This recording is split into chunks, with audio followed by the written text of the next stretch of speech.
Hello, friends. Welcome to the Ancient Health Podcast, where East meets West. I'm your host, Dr. Chris Motley, and today we are talking with a friend of mine who I met in Austin, Miss Mollie Eastman. So she is in Austin, Texas, and I was looking at her bio, and she is basically like sleep expert extraordinaire.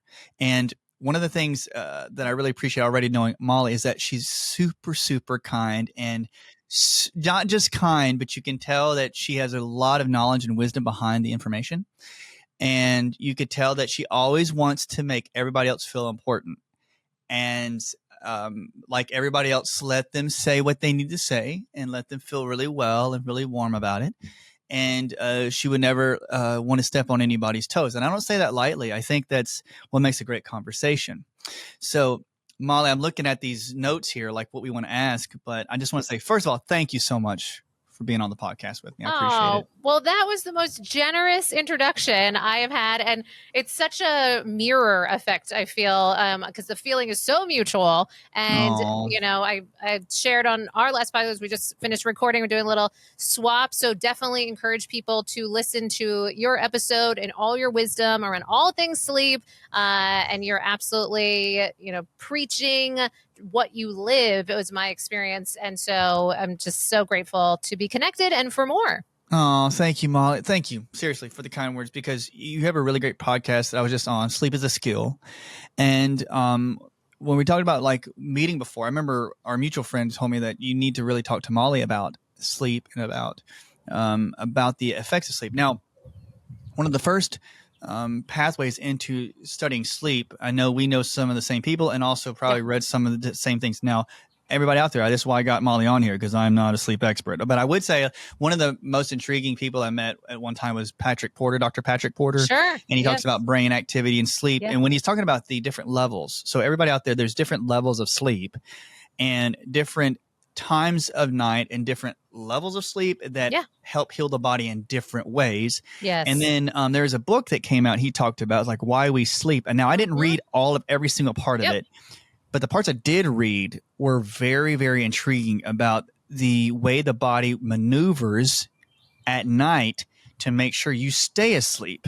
But your body's also giving you signs and signals if you do wake up. So without further ado, I just so grateful. And we're going to talk about some sleep and what are some of these ancient ways? What are some of these ways that we can help our sleep? So first of all, tell us about yourself. I want to hear about Yes. No, I love that because there's so much there. There's so much gold that we can definitely hit on. But yeah, I do think it is relevant for people listening to know that part of my journey was an circuitous route, unexpected. It was not planning on going into the world of sleep. And it wasn't until I went through a period of insomnia that completely changed the course of my life.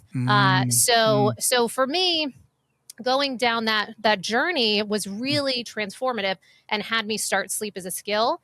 So today we'll get into all the tricks of the trade, but I think from that place, there's a lot that we can dive into for sure. Oh, okay. So everybody out there, I know sleep is important to all of us in the audience, so I hope I can answer everything. So, but remember, if I don't ask Mollie the questions you want to ask, you need to go listen to her podcast and you need to hit her up and you need to send some comments. Okay, so that's first and foremost. Okay, so let's just talk about sleep. And this is a general question. Literally, how important is sleep? I don't know if that's a very general question. Like, what is what are your thoughts about what is the amount of sleep a person needs? Yeah. What is the general amount, or when you should go to sleep? Things like that. Yes. How important is sleep? You mentioned the book, Why We Sleep. All of these things are huge. So there's a few things here. One, we still don't really know exactly why we sleep. So that was part of the thesis of that book that you pointed to with Dr. Matthew Walker. There's a lot of theories. There's a lot of ideas. And yet we know at least a couple things. We know One, regeneration. We know that it's so important for us to have that time throughout the course of the night for us to really be able to repair and have that time. That sleep wake cycling is crucial for our body to be able to experience. So many people want the productivity hacks and the ways to take on life boldly. Well, in order to do that, we have to be able to rest well. And so part of that is, how can we strike that balance and find a great workable schedule with our sleep wake cycling? And first off, to back up a little bit, part of the unique kind of approach that we take at Sleep is a Skill, and we name that intentionally, being sleep is a skill, because it really is something that today we do need to learn, because we live so divorced from those rhythms of nature, some of the ways that we used to live. And I use the example of I have a niche in high stakes poker, and high stakes poker players they're in environments, most commonly in casinos, designed on purpose to confuse the circadian rhythm. And so there's no windows, there's no lights, there's lots of, blue light, there's lots of activity stimuli, talk about dopamine hits, all of these things, right? And yet one of the things that we like to support for them, because, if we say, oh, everyone has to go to bed at X, Y, and Z, for some people that are shift workers or poker players or what have you, they might be on these different schedules. And so I would just pan out and have that consistency is one of our most important things that we can kind of bring in that can make a difference to begin bare minimum. Now, that would be kind of the first tier. And so if you are to get nothing else, so we're going to talk about a lot of things, but if you were to get nothing else out of the things that I'm talking about, the power of consistency and sleep cannot be underestimated.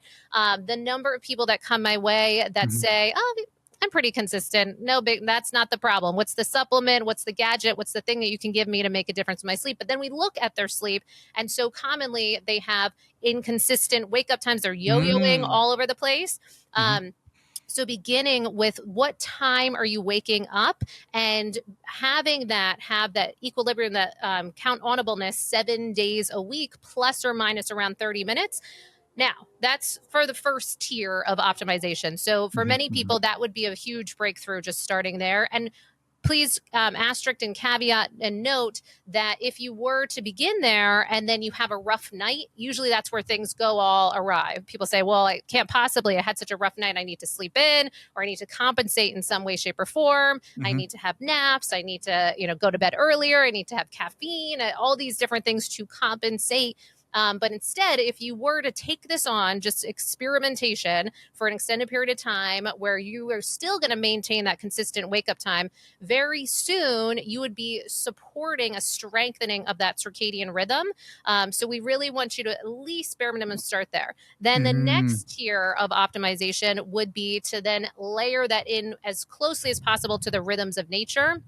Now, that gets more loaded, because there's, in the sleep community, there might be lots of call outs. Well, what's your chronotype, and this and the other. Now, there is emerging evidence to support that there could be, certainly there are leanings, there's a kind of a genetic drift, has been part of the terminology, that some of us might be leaning towards more of a morning bird, kind of evening tendencies. But by and large, could some of the ways that we've been living our lives, the environments that we've been swimming in, the behaviors that we're engaging in, all of these things, could that be coloring our results? And now we're just building up an identity around, and I did this, I would say I'm an extreme night owl. And so would stay up super, super late and get those sorts of results. So all that to say that if we just were to begin with these first tenets, where we have the consistent sleep across the board, and then you can at least graduate to, can we start to marry those to the rhythms of nature more? That alone can make such a huge difference in our sleep. So you got to make sure you're consistent about, like, I guess the times you would want to go to sleep. So make sure you try to go there. And when you say like with nature, you guess like going down with the sun, or like if you can nominally, like where the sun's going down when it comes up. So I think that one of the biggest changes that helped me was when I just made it a choice. Like, I'm not going to go past this time staying up. Like, I'm going to go to sleep. Yes. And very rarely, like, I feel like an old man. Like, I literally cannot, like, if you tell me to stay up till 11:30, I'm just like, what? No, that's not happening. Like, I'm not doing that. Yes. So if we are consistent, the next question would be, is there any type of like dietary, should you stop eating at a certain time before you go to bed or anything, or does that matter at all during sleep research? Yes. So to pan out some of the ways that we'd like to approach sleep through the lens that we're bringing for people. So hopefully it kind of can bring a new angle at this conversation versus just, yeah, okay, I got to have my sleep hygiene dialed in or top 5 things to do for your sleep or whatever. The angle that we really like to approach it in is the circadian rhythm entrainment. And circadian rhythm entrainment is this concept of how can we strengthen the pulse of our circadian rhythm. Yeah. Now, there's kind of a tier of a hierarchy of things that we know that can make a difference there. And they're known as zeitgebers or time givers. And so the first one being light dark timing. So that's a crucial aspect and one of the strongest signalers or ways that you can strengthen your circadian rhythm is to really dial in on this light dark. So that would be the first one, and I can explain more about that. Then temperature timing, meal timing, exercise timing, what I like to call thought timing, and the idea that our thoughts exist on a circadian rhythm, and not even just an idea, but we do have research to support that you'll have different types of thoughts at different times throughout the day and night, which is really interesting. There's, if people are interested in that, the Mind After Midnight study is a fascinating kind of piece to dive into. We did a podcast on that if people want to hear more. But what's so cool is that what they discovered was that after your proverbial midnight, whatever the wee hours in the morning are for your sleep-wake schedule, then we tend to find kind of this flawed logic almost emerging in your thought patterns. So meaning more catastrophic thinking, maybe more black and white-esque thinking, sadly suicidality rates going up. So, impulsivity. So you're thinking very differently at, say, 3 a.m. than you are at 3 p.m. So to know this can be really, really important for us because you could almost create for yourself sort of this inner contract that when we get to these times throughout the course of the night, we can know that the things that we're thinking are likely to look very different the next day. And I'm sure just from a common sense perspective, we often can experience that where things seem so bleak in the wee hours of the morning. And the next day it's like, oh, this is not that bad. So knowing that there actually is a rhythm to that and that's count onable. So that's around thought timing. And there's so much more there, of course. And then the last one being chronopharmacology or the timing of our drugs. And our drugs could be as simple as sort of caffeine, THC, alcohol, but it can also extend to things like supplements, for better or for worse, might be activating at the wrong times, or it could be supportive of us, pharmaceuticals, etc. So those are some of the levers that we could pull. And so you mentioned meal timing, and absolutely, oh my gosh, that makes such a huge impact on our sleep. I think wearables are helping to really tell this story. So one kind of unique aspect of the way that we're interacting with people is we have a very large Oura Ring database. So we work with lots and lots of people in different aspects of helping to improve their sleep and by virtue of tracking with the Oura Ring. And we also have other ways that we're tracking with people. So some people like Whoop and Garmin and all these other things, but particularly Oura Ring, we've got lots of data that we can understand more what's at play, what's making a difference with people's sleep. So meal timing is one of the, I would say, underneath alcohol or THC or substances that are illegal, I would say those are some of the clearest hits, right, on our sleep, of course. But then underneath that of just the very banal, basic things that we might see day in, day out, meal timing being one of the bigger things that we can address, that we can see just overnight changes in your level of sleep fragmentation, helping to support lowering your heart rate, helping to support raise up in your HRV, heart rate variability, lowering of respiratory rate, often lowering of body temperature. So there's a lot of tangible things that can happen as we start to move back that meal timing. How early do we want to do that? If people are like, okay, but just when? You've likely heard 2 to 3 hours before bed. And absolutely, I would say I would put that personally in the conservative bucket. And we do have the most evidence to support that is a worthwhile endeavor. And I will say, from a wearables perspective and more on the ground perspective, we're seeing benefits from people 4 hours before bed or more. And then all the way to the extremes of, if people have heard of someone like, Brian Johnson, the Don't Die guy, he's like pointing. 6. He's 6 now, exactly. Yes, all the organs and whatever, different ages, very young Benjamin Button. And he famously points to having his last bite of food around 11 a.m. Now, I'm not saying that anyone needs to do that exactly, but I am saying that you are very likely to see measurable changes as you start to just creep back that meal timing. But do expect something known as kind of metabolic jet lag. And metabolic jet lag is that, as people listen, my suggestion is to front load your calories. So there's a kind of now probably not so politically correct saying, but I'll share. It needs to be rebranded if anyone wants to let me know of a better way to say this. But eating like a king for breakfast, queen for lunch, pulper for dinner is the old school way of saying it. But that's around using volume to support less digestive pressure for the body at night. And so that's with the volume piece, but also your window is, we want to front load that a bit more. Many people say, well, I'm not hungry for breakfast. One, I would say that's a sign of kind of that circadian dysregulation. Two, I would say that just you wait. If we are to slowly move you back to, even around, say, 45 minutes, an hour, progressively over a span of, a few weeks, then we can get you to now be hungry at around the same time when you first wake up in the morning, and have that last bite of food much, much earlier. So that'll make a huge difference. Wow. I love it that you can choose, like, if it's an hour, 2 or 3 hours or before you go to bed. And then you could make sure that you take your medication, your supplements at a certain time. Exercise. How long should you stop before you go to bed with exercise? Like, some people love to go out and do, like, they want to go to the gym at like 9 o'clock at night. And I'm like, I don't know if that's the best, but each person's different. But what's a general suggestion? Yeah, well, actually, just recently, Whoop came out with a large-scale study that landed in Nature.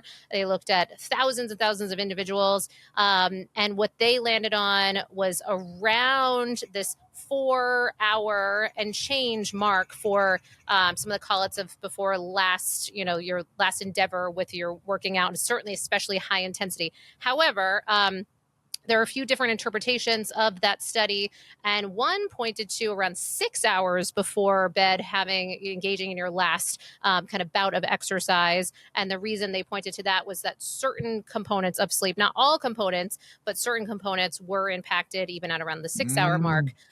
So, you could play with this yourself, certainly, because we do know that exercise is so crucial to sleep.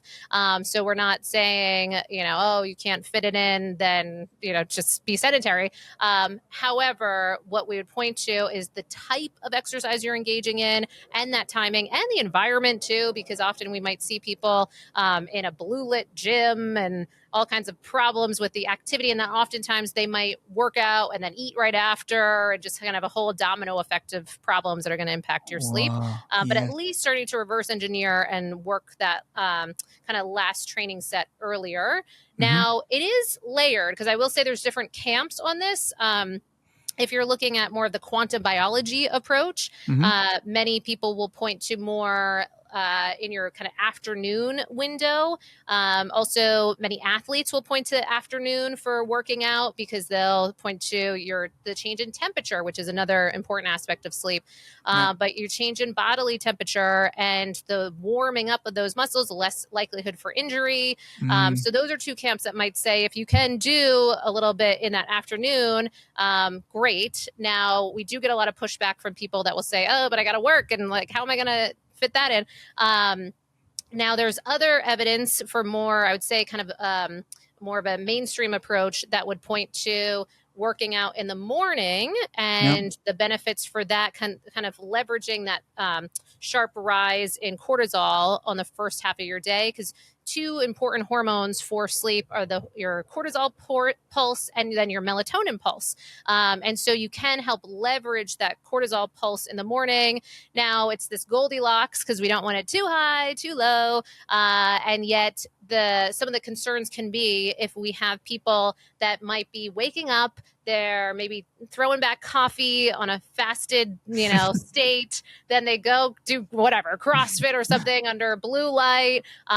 Could that then overly stress that body? And then could that have some spillover and problematic effects downstream? So I would say it's a layered approach. We want to weigh the cost benefit analysis for each individual. But what I'd certainly say that we do have pretty clear evidence, both from a common sense perspective and from different research, is that you don't want to do intense exercise too close to bed. Got you. So if you did, we have the time frame, like not to go too close to bed.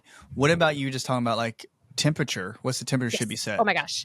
Temperature is huge. So when we think about temperature, knowing first off that our temperature is meant to be dynamic, it is meant to kind of have this rise up even during REM sleep. So you're mentioning of different types of sleep throughout the course of the night. So the breakdown is that on the first half of night, you tend to have a higher ratio of deep sleep, and on the second half, a higher ratio of REM. And during that REM, your body is warming up, and it's almost, there's an argument that this could be a way that we're almost preparing ourselves for the day ahead. So then the body is getting warmer, and then it continues to get warmer throughout the course of the day. And then leading into the evening and then before bed, we're looking for this dramatic, sharp drop, quite marked drop in your body temperature. Really? To prepare yourself for sleep. Now, this is where a whole host of problems occur because of the way that we're living our lives now. So I often point to this study down in years ago, 2001, when the EPA decoded or found that the average person was spending around 90% of their time indoors. And you might say, well, what does that have to do with sleep? It has everything to do with sleep. If you're watching this video, you might see that I am outside doing this episode, and that is by design, because it's certainly not the most convenient, I would say, and everyone might be a little distracting because there's like wind and all kinds of stuff. But it's by design, because one of the things that we're not getting the benefits of is certainly, of course, that light, which I spoke to being the most important Zeitgeber or time giver to our body, but also temperature, because we're not meant to just be in this static sort of 70, 72 degrees from day into night. We're meant to really experience the elements, and we're meant to have these high amplitude shifts, both from light and from temperature. And when we are divorced from that, which most of us are with our static temperature settings, then we don't have that clear indication. And the best, I think, visual or experiential example is, I'm assuming most people have gone to the beach at some point in their lives. And so you're on the beach, and throughout the day, it's like the sun is beating down, the sand is so hot you can like barely stand on it. It's like fiery, so hot. And then when the sun goes down, what happens? You're cold, and now suddenly the sand is like cold. You need to put on sweaters or whatever. And all it really changed was the absence of that sun. And those cues are so helpful to prepare the body, because it helps signal many, many things, but one being the pulse of melatonin. And so when you have that pulse of melatonin, it's really a preparatory hormone and prepares us for the night ahead, or at least that's the beginning phases of what it's doing.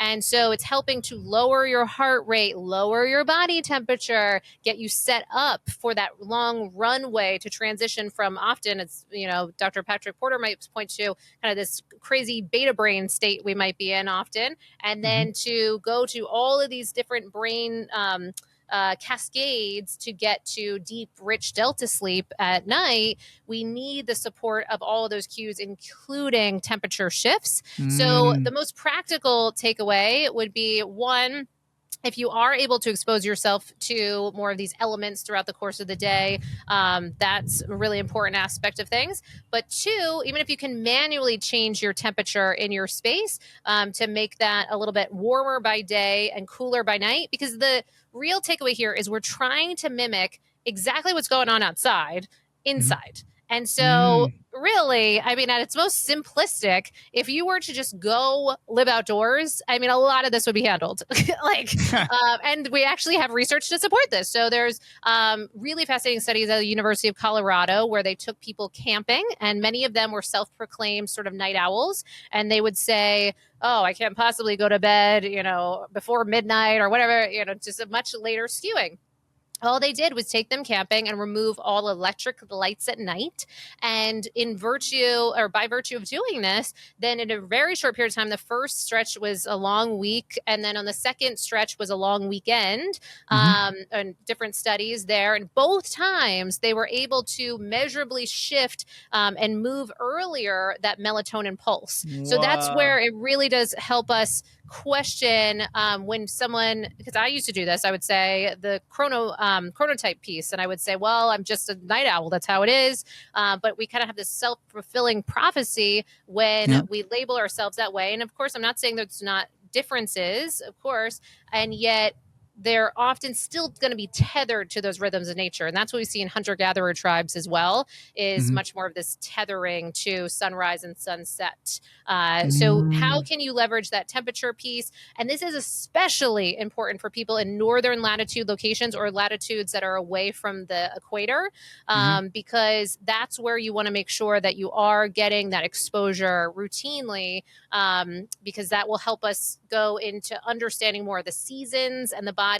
And this is a rabbit hole of a topic, but this can be really helpful for the strength of these rhythms and your sleep-wake rhythms. No, this is good. It's like when you're talking about picking the temperature that would mimic the outside.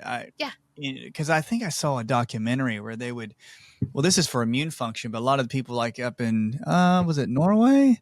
I can't remember, but they would practice sleeping in the cold, like sleeping in cold temperatures, especially during the winter. But they found that they had deeper, more restful sleep when they slept in the cold. Yes. And you think that most people just like, I'm freezing my bum off, but they actually did better when they were sleeping with the temperatures. It's really interesting.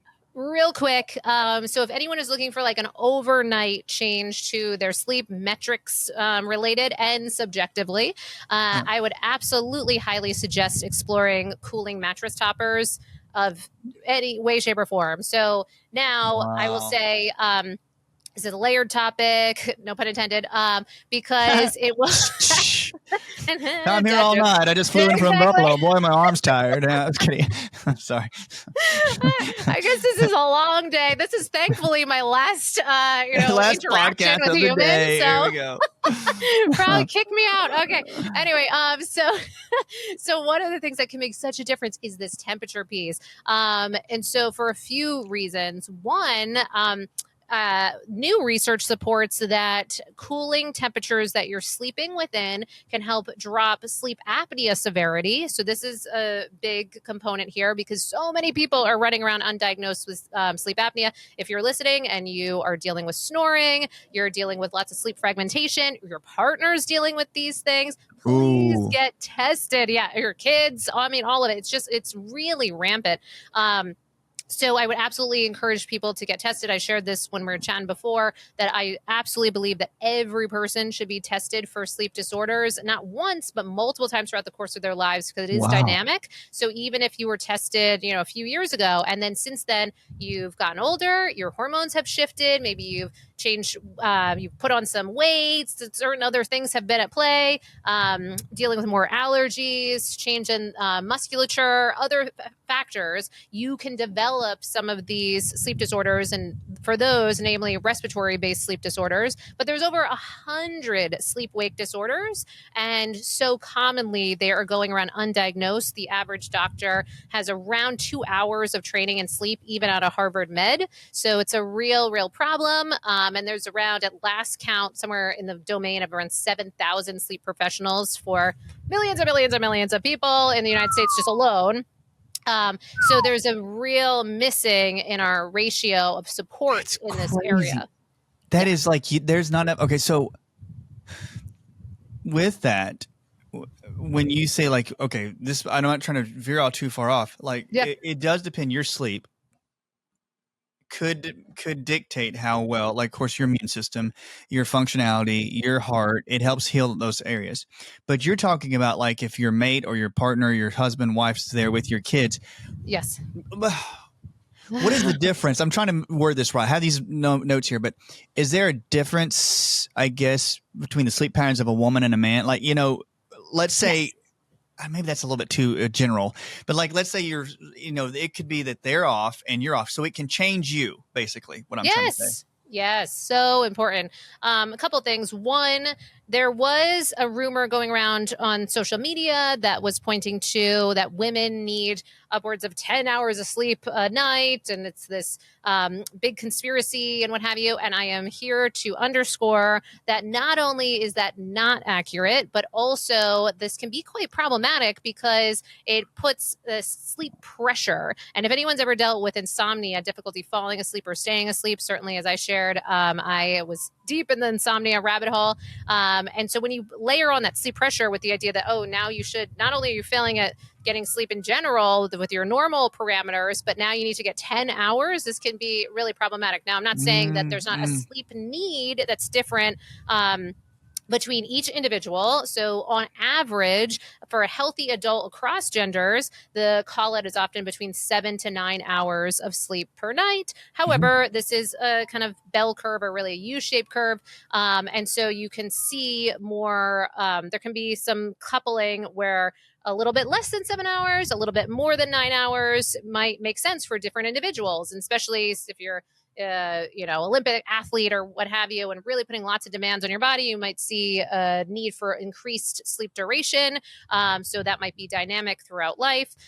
But what we see in current studies are that women do appear to actually need a little bit more sleep, but we're talking in the realm of minutes, not hours, on average. Now, that's not to say, because there could be people that say object and like, oh no, but I need 9.5 hours. And yes, if you've discovered that that's your sleep need, absolutely support that sleep need, take care of that sleep need. But that's not to say and layer on that everyone needs that. It's often equated to like a shoe size, and that each person has very different and clear requirements for them. So that's for sleep duration. However, for the genders, for different periods throughout the course of your life, one, for women, we not only are we dealing with our circadian rhythm, which I've spoken a lot about, but also our infradian rhythm. And so those are kind of rhythms lasting more than a day. And so the moon cycles are infradian right? And then also menstrual cycles. And not from just like a woo perspective, but from measurable biological, anyone that's using like the Aura, the Whoop, or what have you, you can see this clear change after you've ovulated and then going into luteal phase. So your body temperature will often be upwards of an extra degree or so during that luteal time, up to quite often.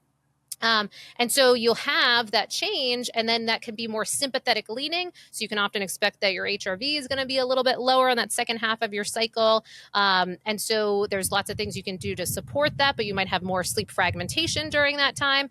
And if you're dealing with sleep apnea, women want to be on the lookout for during luteal that they might have an increase in severity of that sleep apnea. Really? And yes. And because now if you think about a sympathetic dominance that we might go into a bit more in that second half, then you can expect what's the metrics that would kind of go along with that. Often we're seeing a rise up in your respiratory rate. So how many breaths per minute you're taking while you're sleeping is often going to go up. And of course, that's related to sleep apnea, because often sleep apnea is a problem of kind of this over breathing. And so if you're seeing that rise up, then you're likely to experience more of that in that second half.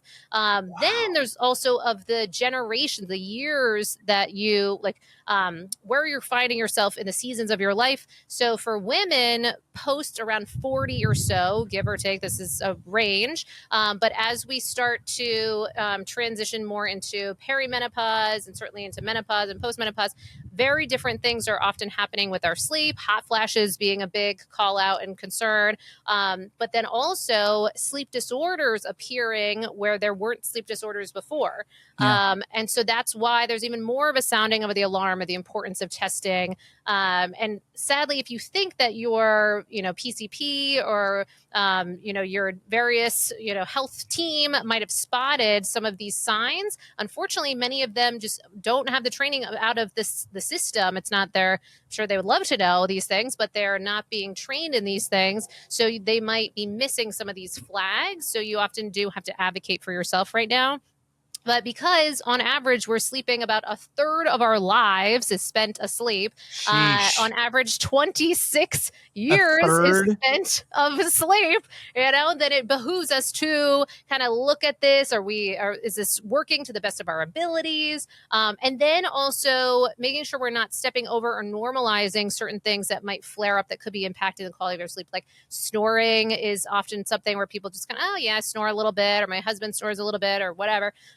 So if we are seeing some of that, see something, say something, they say in New York subway systems. So bring that to your sleep. And I also say that one of our most popular podcast episodes was with Dr. Wendy Truxell, who she was really fantastic in that she pointed to, a book that she wrote called Sharing the Covers, and how problematic it can be. I shouldn't just say problematic, but often that people might be surprised by how much they might be disrupted by their partners, their pets, their kids, all these other, right? I mean, it makes sense. Completely. And yet so many people will say, oh, I sleep so much better with my significant other. We cuddle. It's great. And they might really, truly think that. But then you measure the sleep and usually it's all splintered and more messed with. So she's really trying to help instead of thinking of things as a sleep divorce, thinking of things as a sleep alliance. So if you're in a situation where it would make sense to sleep in other rooms,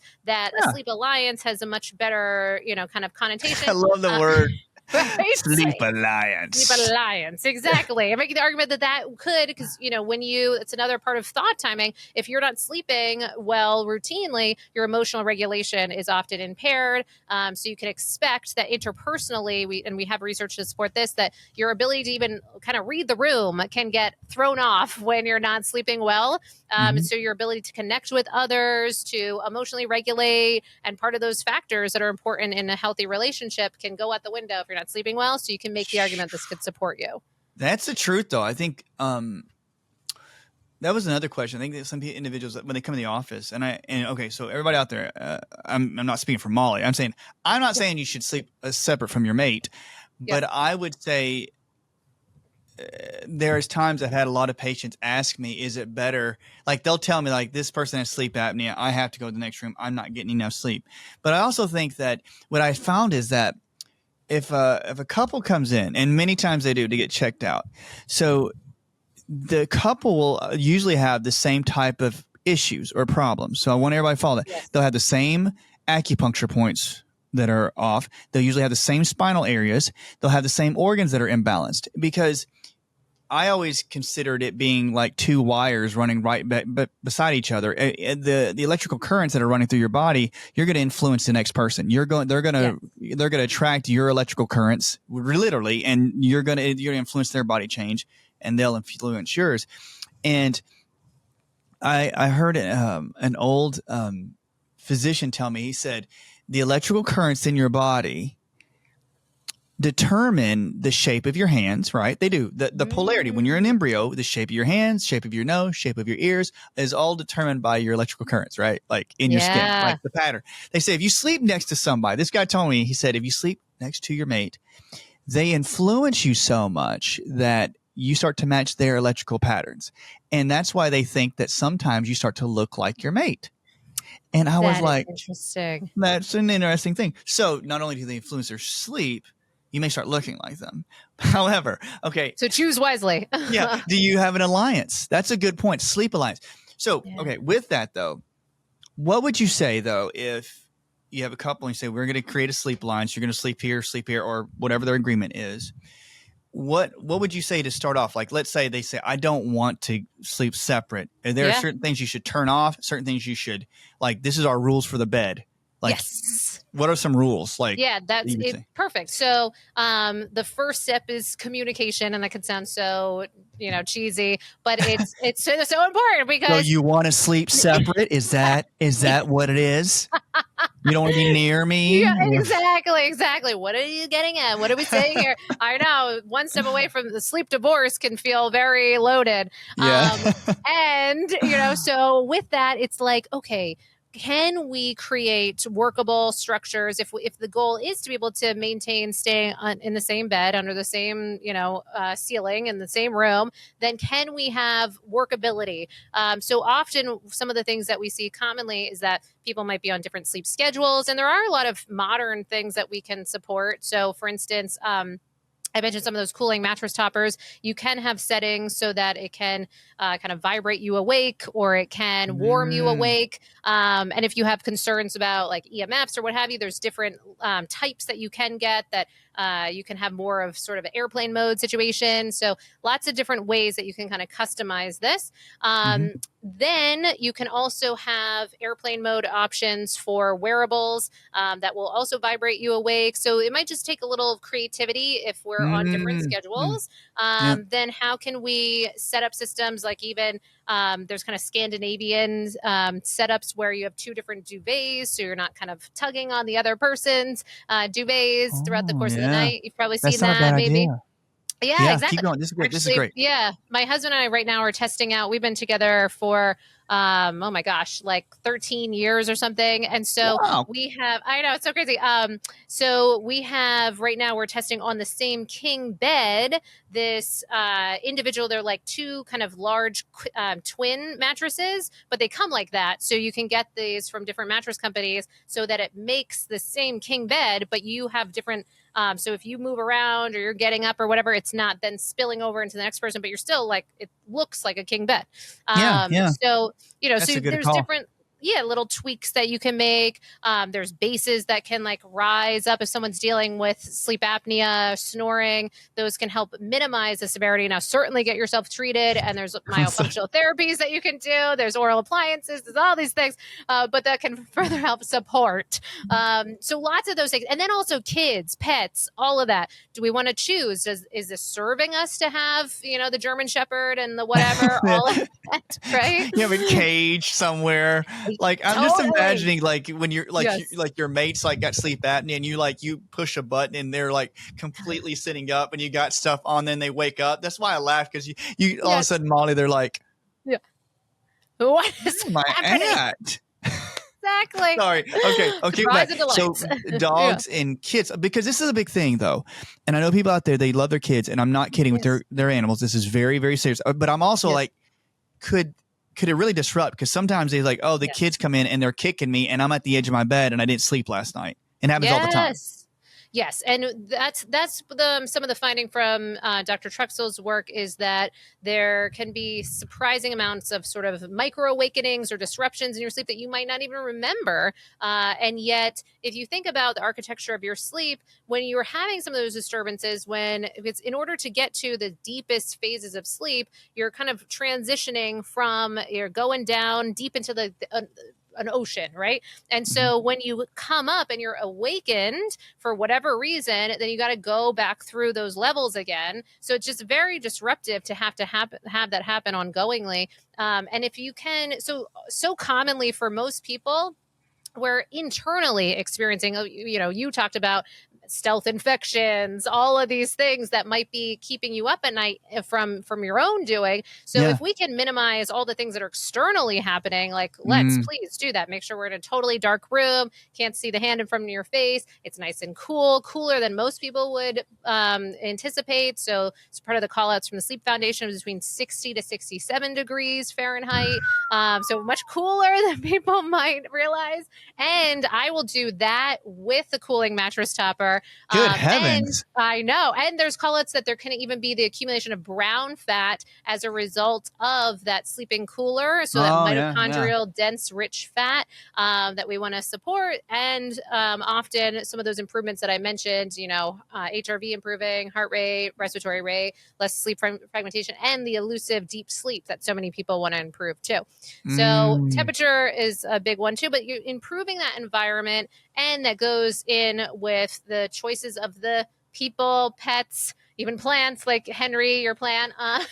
Henry's the man. All Henry right. is the man. Exactly. So His crucial. energy is so good. But with the brown fat, Yeah. okay, so if it's cooler, it increases that mitochondria, that energy rich fat that your body builds in response to it being chilly. I just got done with like a guy's trip where my friends, Yes. one of my friends, he's big in the health realm, and they like to sleep they're like, the colder the better, in all the rooms. And it was like 64, 65 degrees. Yes. And Molly, I woke up and I was like, I am freezing. Yes. And I'm already decently thin, everyone. I mean, Yeah. I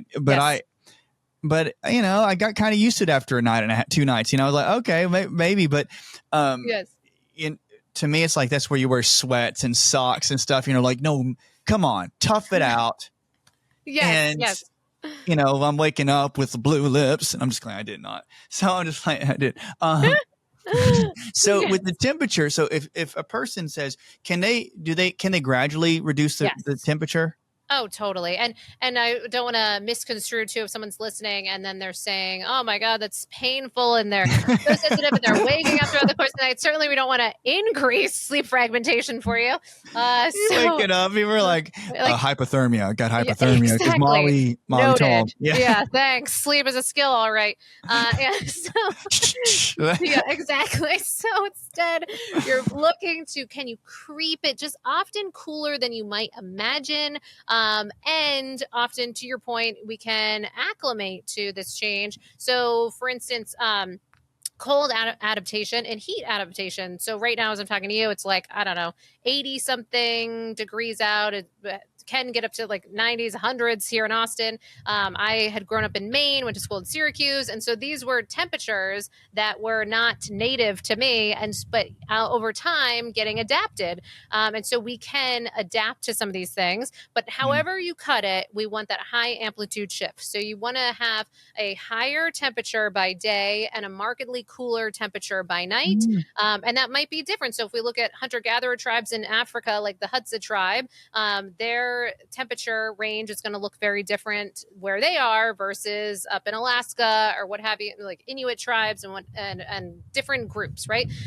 So it's important for us to be mindful of just creating that difference, that clear difference in, even if you just manually change your thermostat. And in the future, we'll have circadian aligned environments, and hospitals are already starting to do some of this, but we will see this more ongoingly where both your lighting will shift and your temperature, and also helping to facilitate that even, kind of the smart timing for, now that's a whole other topic for EMFs and what have you, but smart timing for even your kitchens and when times that you're eating foods, and helping to support that we're not delving into the pantry at certain times of night and what have you. So there's a lot. So you shouldn't be like trying to get up and going like eat, and be careful of that.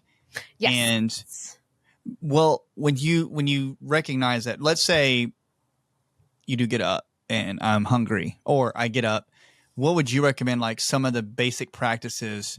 Okay, so I'm backing up. If somebody says, okay, I've got my mate to, sleep in a different position in a good way, helping them with their sleep apnea, I'm starting to sleep, maybe postponing or keeping the kids and the dogs out of the bed to help me sleep. That's great. Yeah. But what would you do if you just wake up? Like, do you find that people just wake up in the middle of the night and they're like, good heavens, we talked about this before. What would you say? Like, I look over the clock, doc, and it's 4:20 every single morning or something. What would you say? What is a practice? 100%. Well, one, if you're struggling with wake ups, absolutely listen to the episode with you, and you walked us through some amazing things that can make a difference with wake ups. And I would also say, I recently did Instagram posts looking at 22 different reasons for common reasons for wake ups, and it was not even an exhaustive list. There's so many reasons, but very 22? common. Go ahead. 22. Wow. So 22. So, Yeah. And I also do a weekly newsletter that I've been doing every Monday for almost 7 years. We never miss a Monday. So lots of different things. And the sequence of wake up related newsletters has just been insane because that's one of the most common things. So what I would say at the top is most common, I would put to glucose instability, or I wouldn't say most common, but commonly is glucose instability. And so that's one of the reasons why these wearables have been shining. So for instance, Aura just teamed up with Dexcom. So now, and one exciting kind of development is that if you go, and I have no affiliation with this, but stelo.com, stelo.com, you can get your continuous glucose monitor without a prescription. And 2 of them for like less than $100. So I'm and you're writing getting this them down. quick, right? It's like, Oh, it makes Dexcom. such a difference. Yeah, Dexcom. And what's so great is then that will come to you really quickly. And now with Oura Ring, you can link up your data so you can see your glucose activity along with your wake ups. And this can be so fascinating because the amount of times when we overlay that data and we see the goal is if you zoom out, you don't want to see all this like yo-yoing, this up and down and peaking and crashing. You want to see ideally some nice rolling hills. And that's not to say that you won't have times. Of course, you're going to go out with friends and do different things. But if by and large, if you're avoiding major dips, that's what we want to support. And yet most people, so some of the stats are that the average American is, we're dealing with 93% of people with metabolic dysfunction in recent studies. So as Benazati put it on one of our podcasts, saying that if you were to look at someone, just a whole group of people, 100 people, 93 out of them have metabolic dysfunction. So that's a lot of people on average, right? Yeah. If you just visualize it of the problem that we're dealing with. So many of the people that you're going to be looking at with these continuous glucose monitors, you're going to see up, downs, and all arounds. And so when you have that crashing, especially, but it can also happen with highs, but commonly I'm often seeing with crashing, then people waking up and the body's having that stress response because of that crashing. And now you're kind of awake because that was a stressful experience for the body to be dropping in that glucose. So that's one very common reason. Now, another very common reason that we're seeing is not enough outdoor exposure. So we had Dr. Sachin Panda out of the Salk Institute on the podcast, who was fascinating. He was on Andrew Huberman. So the fact that he strolled on over to our podcast is a big deal. But so he was fantastic, fascinating. That's awesome. And one of the things that he's finding in his lab, decades of research, not only lots of information around meal timing, but also just a baseline need to get about an hour of exposure under sunlight in your eyes and on your skin to create sufficient melatonin at night. So this is what can be confusing for people because melatonin has often been known as the hormone of darkness. And it is, you do need the presence of darkness to create melatonin at night. But from your subcellular base, and certain estimates around 95% of your subcellular melatonin created by day and through the mitochondria. So this is all kind of newer awareness that versus just brain-based melatonin, which we kind of used to think of. So if we are cultivating that, you need to get all that bright light in your eyes and on your skin to create that. And the average person just isn't getting an hour of that exposure. Or if they are, they have sunglasses on, they have sunscreen on, they're covered up, maybe at max, like little pieces of their face or what have you are exposed. It's just insufficient. So then you're looking at low vitamin D, and vitamin D being a hormone, and that we need that's crucial for the kind of the pathways or the cocktail of creating serotonin, which is that precursor to melatonin. So if you don't have sufficient vitamin D, it's kind of good luck getting great sleep at night. And unfortunately, many of us are deficient in that. So I will say, go go ahead. No, Go no, ahead. no. I'm gonna keep going. Keep going. This is Yeah, good. well, I was just going to add to that a surprising factor or surprising element that could be supportive if you're in a latitude that's away from the equator, that Yeah. you can get lights that can make vitamin D from a light source, which is really interesting. So Spurdy Lamp and Chroma D are two companies. Chroma. Yeah, that you can basically make vitamin Write D that down. measurably from a light, which is fascinating. Those blew up during COVID, the ability to get that. And some of them, like Spurdy, can be covered under insurance if you're dealing with certain health disorders. Spurt. What was the first one? Spurt. What was the first? Spurdy, yep, SPERTI. And then Okay. the other one is Chroma, and so it's the Chroma D light. Now that one is infused; it has more red light in it too, so it's more native to or similar to exposure that you would get in nature. Because in nature, you never be exposed to just blue light bands without the pairing of these other, rich rainbow effects of other lights. So Chroma is trying to mimic that a bit closer. But you can get sunburns with those, so just be careful with those at the same time. I think it's really interesting. I love that whole. I think one of the terms is photomodulation or something of that part where Yes. the light. I always thought it was kind of contrary that if light was hitting my skin and it helped create some of a different form of vitamin D, that vitamin D actually helps our cells or mitochondria create energy, but the energy is needed to actually keep us asleep in some ways. Yes. And so some individual would think, well, it's going to energize us. I was like, no, there is a certain amount of energy that's needed to help you stay asleep. So being outside and getting the sun in your face, I thought it was always super interesting when individuals who are always inside the office, and sometimes they'll go outside and they did some yard work for the weekend or something like, oh man, I slept so good. I'm like, yeah, because you got sunlight. That's got to be it, right? That has to be it. They got the sunlight. Yes. And, just anecdotally, it's just noteworthy or interesting that if you look at certain rankings of industries that get some of the best sleep, forestry, so forest rangers and what have you are getting some of the best sleep measurably from duration. And there's lots of different ways of measuring this. It's just one study. But interesting nonetheless. Now you could argue the Japanese since the 80s have done research around forest bathing and some of the benefits of being in nature. I know you mentioned nature. And so even just the presence of nature. And so it's both psychologically, but also physiologically, because they pointed to certain things that are emitted from the presence of trees and grass, et cetera, that have healing sort of properties measurably too. Great. That's awesome. Yeah. So actually there's something that's emitted from the actual nature that actually energetically would change your body or your cells to help you sleep better.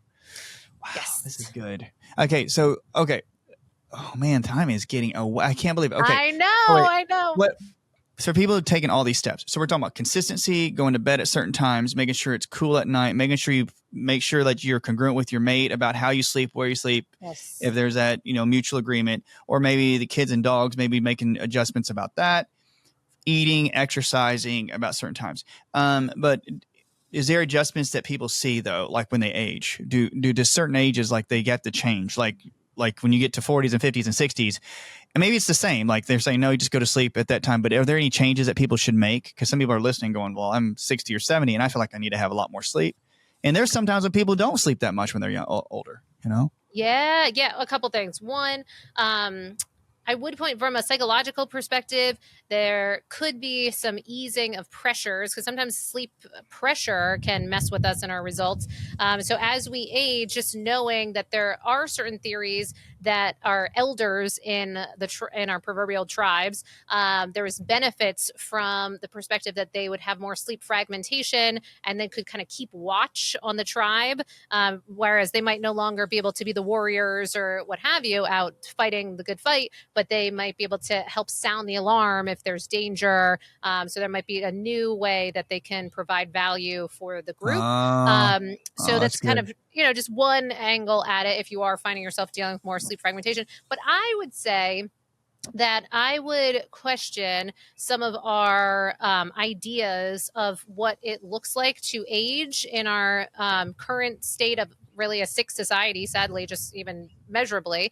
And so right now we have it that you're going to expect that you're going to markedly lose melatonin, the production of melatonin as you age, that you're likely to develop more of these sleep disorders, that you're likely to deal with more sleep fragmentation, because you can actually test this. This is known as sleep age, and this is using AI. And so part of the signature of older sleep is more fragmentation.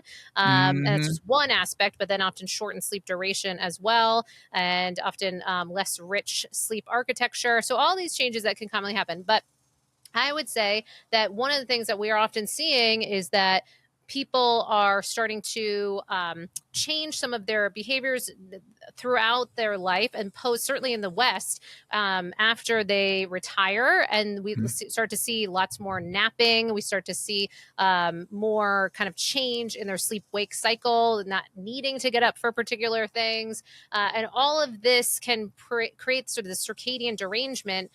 Same rules apply when we're not going outside, we're not moving our bodies as much. So I think that there can be, while there are some of those changes that I pointed to that are common in later life, I don't think it always has to go exactly that way, in the Mm-hmm. same way that we've seen. And also in the history of sleep, we know that sleep as a kind of area of study didn't really creep up until the Industrial Revolution. And so once we started going indoors and being under electric lights at the wrong times of days and night, that's when we started to see a whole flare up of Mm, sleep mm, disruption. mm. So I think the way we're living is resulting in more and more breakdowns in our health and well-being. And then, of course, as you age, on top of that, then you're going to have even more problems. But we could start to reverse some of that if we were to kind of take back, some of this relationship to nature and these rhythms of nature. That's a good point. This is good. I think that like people, even they get older, you can make the shifts that they need. And Yeah. it is the changes in our environment. So maybe making some shifts could help you like over time to, even at any age, to like sleep very well. But it is those changes in environment, people working throughout the night, whatever they call it, the third shift, what do they call it? Yes, the night shifts and Graveyard shift, where rotating people graveyard. die because of that. And I don't make light of that. That's harsh and Yes. horrible. Um, Well, and also yeah. just even a DEXA scan. So if you look at DEXA scans, you see as people age, often we're dropping so markedly in the amount of muscle mass. There's a lot more education now on sarcopenia and problems that people start to develop as they lose muscle mass, they lose the strength of their bones as they age. And yet you do see these outliers on DEXA scan results that as they age, it doesn't always have to look like that. So I do think lifestyle plays a big role in that. And I'm not trying to be Pollyanna and say that there's not kind of common count onable shifts, but I think these are big aspects that we can kind of take back control or empowerment around. That's good. This has been great. I mean, I could talk more and more. I've got like 4 more questions, but we got to try to figure out another time to do another one, because there's so many good questions that I like we came up with. And but I would say I've got to figure a time we can do it, because there's a couple other things I want to leeway into. So Yes, the we love that. practical takeaways have been really great, and I'm so Okay. grateful for this. Everyone, we got to look into more about sleep, because the healing mechanisms. Mollie's got a great Instagram page. She has really great information. I'm telling you, her posts are really good. Her reels are really great. Okay, so Mollie, like, where can people find you? Where can people get more information? Because, oh man, there's a few more, but I know I don't have time to do it. Okay, but where can they find you? So good. Well, right back at you with your incredible content and the information that you're getting out. So completely agree. And as far as steps that people could take, so sleepisaskill.com is a place where they can do a few things. So one, you can take a sleep assessment and you can get information right away on what you might be dealing with your sleep, and get support so that you can take steps now. We have cohorts that we run, and those quite commonly involve using Oura rings, so that we can track measurably the difference that you make throughout the course of an 8-week-long period. Then we work one-on-one with individuals. We also do Oura ring audits. I know this is very Oura ring centric, but it's not to say that there's not opportunities with people that are tracking with Whoop and other things, or not tracking, which sometimes can be appropriate as well. And then lastly, I would say we have a newsletter that I was sharing has been going out for almost 7 years, every Monday. Never miss a Monday. Love to communicate with people on there, all things sleep. So the newsletter is there, weekly podcast to get lots of great information like yourself, like great experts from different arenas that are sharing information like you. And you gave us practical takeaways, which was great. Thank you. Exactly. It was wonderful. So, really, really grateful for that. So those can be all those free steps that people can take. And we are looking to see how can we get more information out, like on social media, as you said. It's always an endeavor to figure out that world. But heaven help me. God help me, please. Exactly, okay. Please.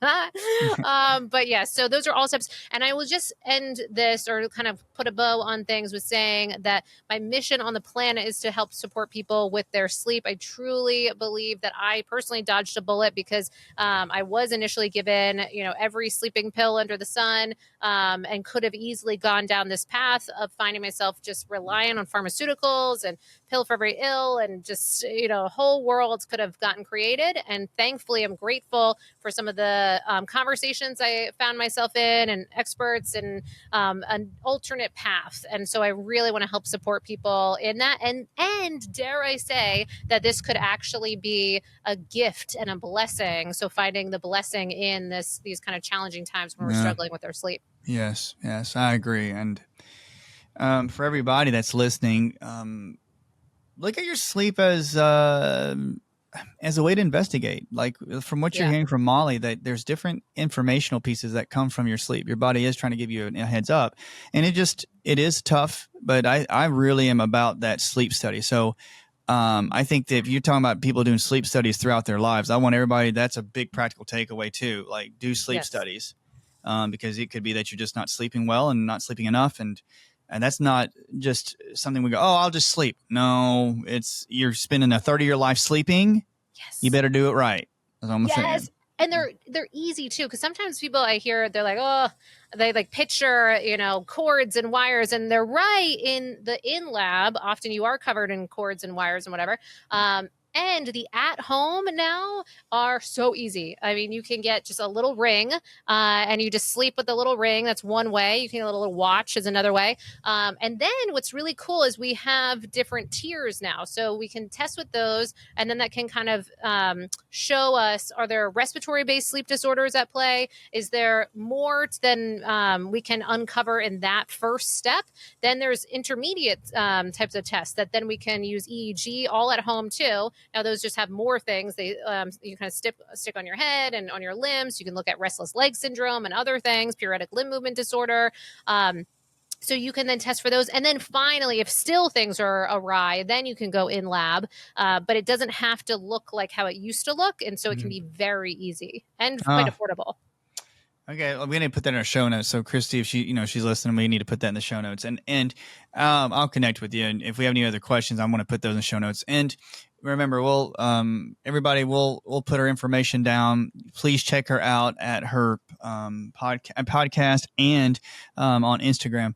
Well, thanks so much. You're really cool. I think you're a really cool lady, and you know your stuff. And I'm just so thankful you joined us today. And I'm so thankful. And hopefully when I'm in Austin or something, or you're in Nashville, we just got to meet up and give each other a hug. So I really appreciate you. 100%. Yes. And I love Franklin. It will have to happen, either Nashville, Austin, beyond. We'll make it Let's do it. Okay. So great. Everybody, from us here at the Ancient Health Podcast, thank you so much for joining us. Remember to sleep well. And we really want you to take some practical takeaways from this. So until next time, hit the like and subscribe. Give this to somebody who's having health problems related to sleep. Send this to your friends. All right. We thank you, everybody. Love y'all. Take it easy.